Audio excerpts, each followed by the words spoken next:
My wife betrayed me with my long-estranged sister, concealed their child for 7 months, and then attempted to sue me for $1,800 a month in child support. I hadn't spoken to my sister in nearly a decade when my wife welcomed her into our home for dinner. I returned from work to find her there, Cassie, seated at my dining table, chuckling with my wife like they were old friends. My stomach knotted the instant I saw her. She hadn't changed much. Same sly grin, same cutting wit, same artificial warmth that deceived everyone except me.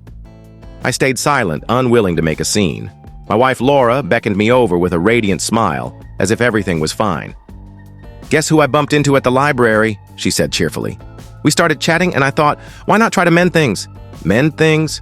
With the woman who got me thrown out of our family home at 17, Cassie had always been the favorite, untouchable. I was the troublemaker, the ungrateful one.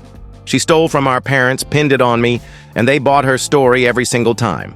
When I finally walked away, I vowed to cut contact. No calls, no visits, nothing. For 9 years, I kept that vow. Then, without consulting me, Laura reopened a door I'd bolted shut. After dinner, I pulled her aside, keeping my tone even.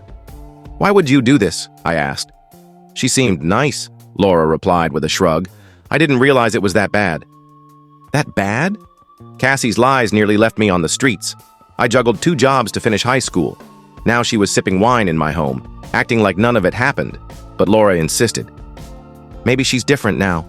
Maybe you both are. Trauma has a way of making you question your own memories, wondering if you were the problem.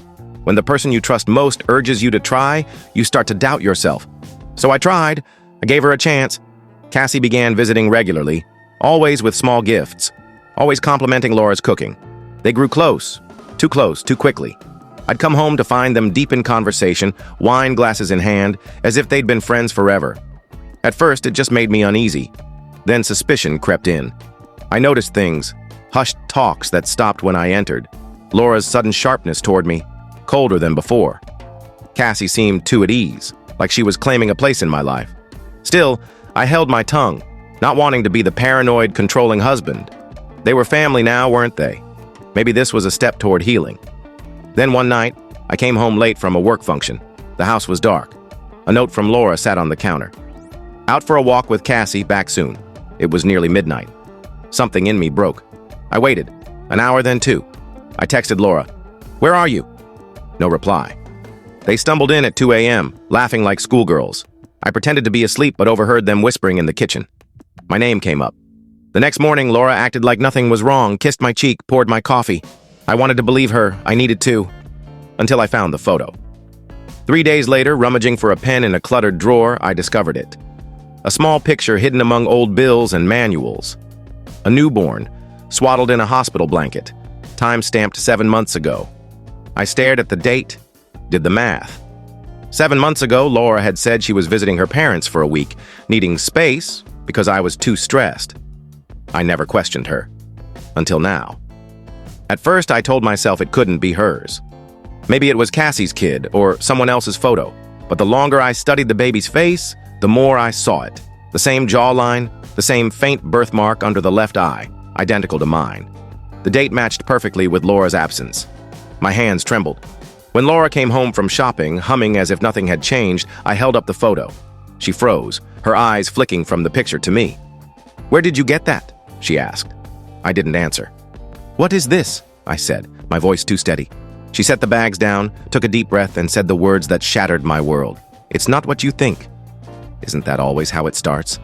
"I was going to tell you," she continued. "I just didn't know how." "Whose baby is this?" I pressed. Silence. "Laura." She looked away. "Mine." The world went quiet, like I was submerged underwater. "And the father?" I asked, already knowing. She didn't say it. She didn't need to. I left that night, driving aimlessly for hours, ending up at a gas station on the city's outskirts, staring at the empty road. That's when it all unraveled. The sudden distance, the late-night walks, the phone always face down. Cassie had conveniently moved nearby.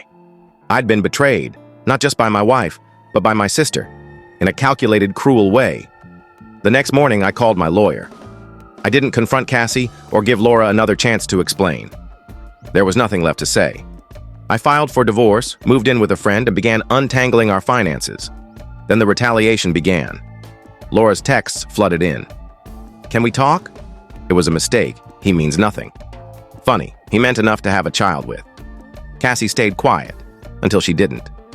A week later, my mother called. "Why are you doing this to your sister?" she demanded before I could speak. It hit me. They all knew. "She's your family," my mother said. "You're acting like she committed a crime." "No," I replied. "She just destroyed my marriage." "She made a mistake," my mother snapped. "You're making this bigger than it needs to be. That baby has no father, and you're playing the victim?" I couldn't believe it. My mother, who barely acknowledged me growing up, who dismissed Cassie's lies as my overreactions, was now casting me as the villain for refusing to raise my sister's child with my soon-to-be ex-wife. I hung up, blocked them all, but the guilt came, right on cue. Laura's family reached out next. Her cousin called, telling me to step up and at least pay child support. "For Cassie's baby?" I asked, incredulous. "No, for your wife's," she said, as if I were dense. I laughed bitterly. Laura wasn't my wife anymore, not in any real sense, and certainly not when she was sleeping with my sister. Then came the legal papers. Laura was suing for partial spousal support. Cassie had moved in with her. Both were jobless, and somehow I was expected to fund their lives because I'd worked hard and built stability. That's when I decided I wouldn't just walk away, I'd fight. I wasn't wealthy, but I was steady, salaried, and careful with money. More importantly, I had proof. I hired a new lawyer, one who saw through the sob story to the calculated scheme. I gave her everything. Laura's bank records, call logs, text screenshots, the baby photo, names of friends, neighbors, anyone who might have seen their secret. "This," she said, scanning Cassie's flimsy affidavit, "is a scam. Let's treat it like one." It was the first time I felt like I could breathe in weeks. I started digging. I reached out to an old friend, Sarah, who knew both Laura and me from early in our marriage. She didn't hesitate. "God, she lied to you," she said. "I knew something was wrong when Cassie started showing up everywhere with her. They were inseparable, like overnight. I asked Laura about it once and she dodged me." Sarah agreed to give a statement. So did two co-workers who'd seen me unravel at work after finding the photo. My lawyer compiled it all, testimonies, documents, timelines, into an airtight case. Meanwhile, Laura was on social media, portraying me as the bitter ex who abandoned her during pregnancy, conveniently omitting whose child it was. Her posts got likes, sympathy, messages from strangers offering support. She played the victim well until I made my move. I didn't post or write a tell-all. I sent the baby photo with its clear timestamp to a mutual acquaintance who ran a local gossip blog. No words, just a subject line. She said it was mine. Within a day, the blog posted a vague but damning piece about a local couple's sibling betrayal. No names, but those who knew us knew. Laura's comments section turned.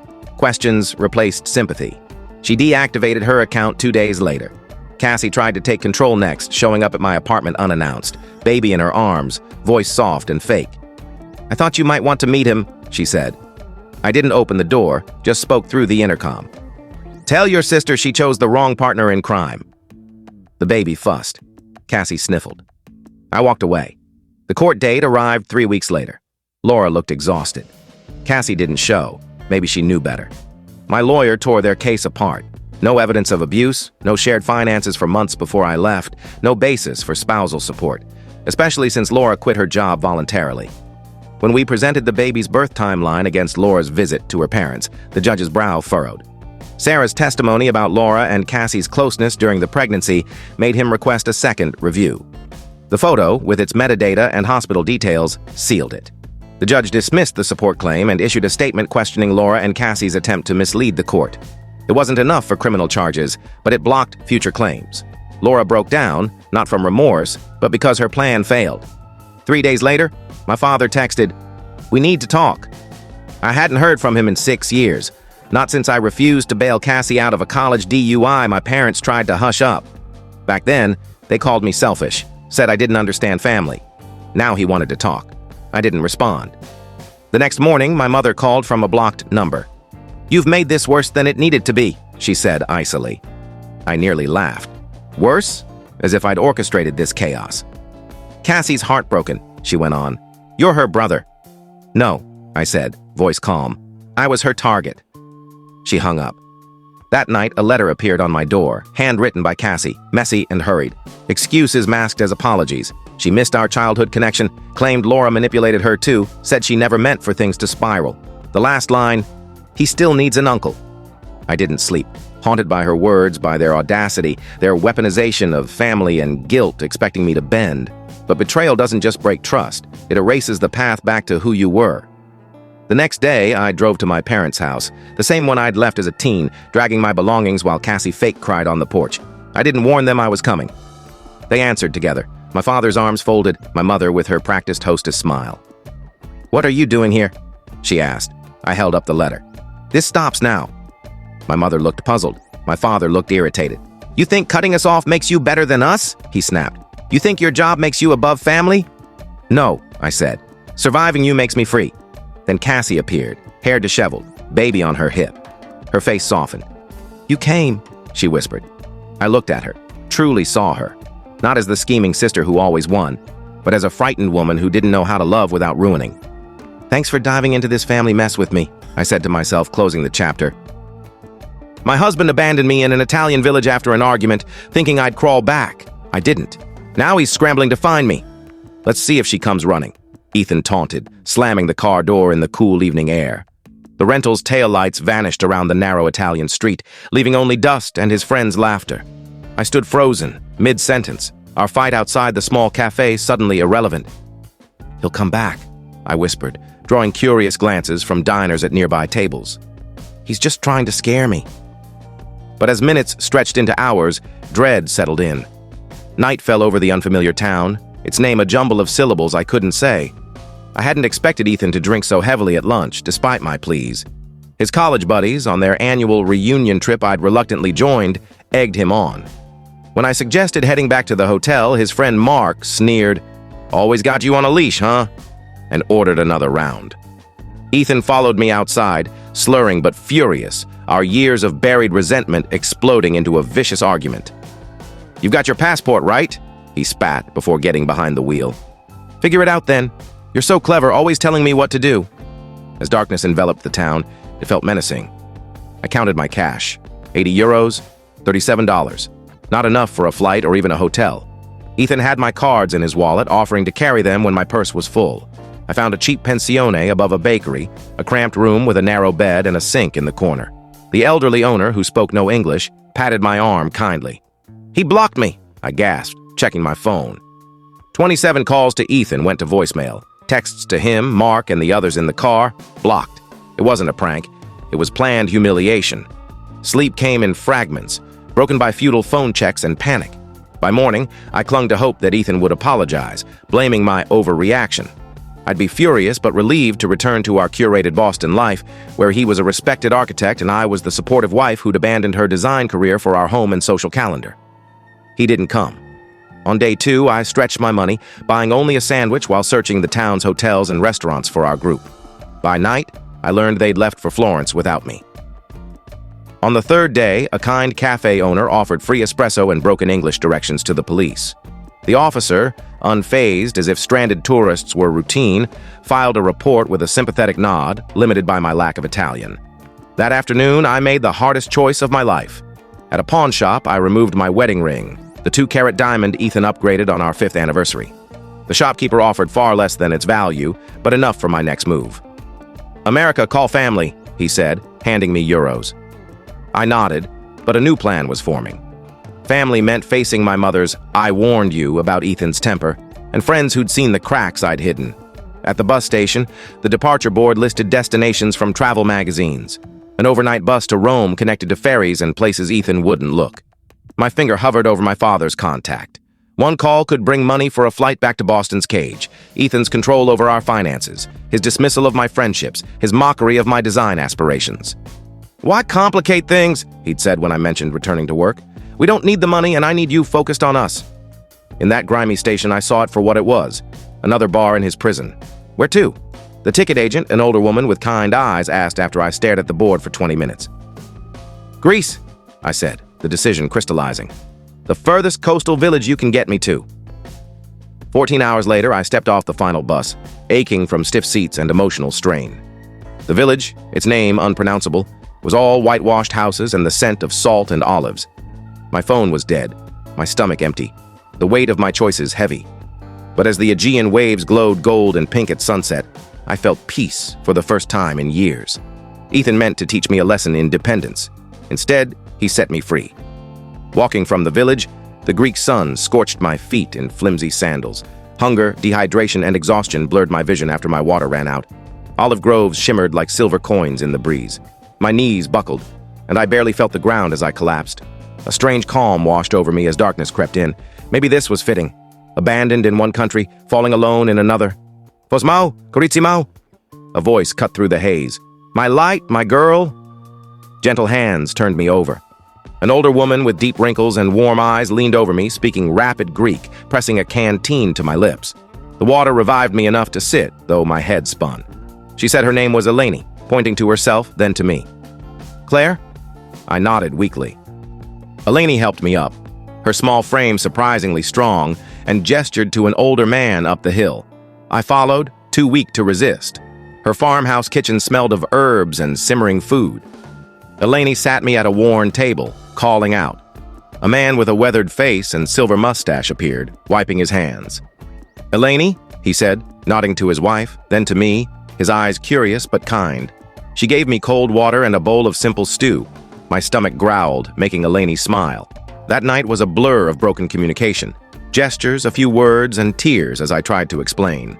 Eleni nodded as if she understood, though I knew she didn't. Her husband, Kostas, listened quietly, asking her questions through gestures.